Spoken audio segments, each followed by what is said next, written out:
Ще ви покажа колко дози чай съдържа един пакет. 160 грама, пълен догоре, а на везната 172, защото пакетчето тежи 11 грама.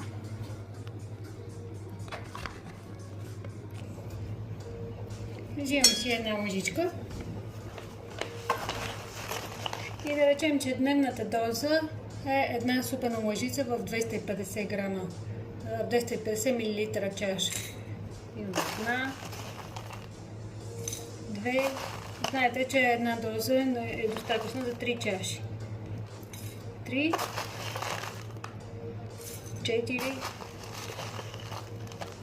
пета доза за пети ден, достатъчно за 3 чаши през целия пети ден. 6, 7, 8, 9, 10, 11, 12, 13, 14, 15,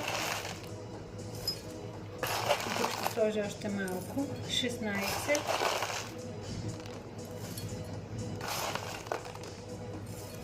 17, 18,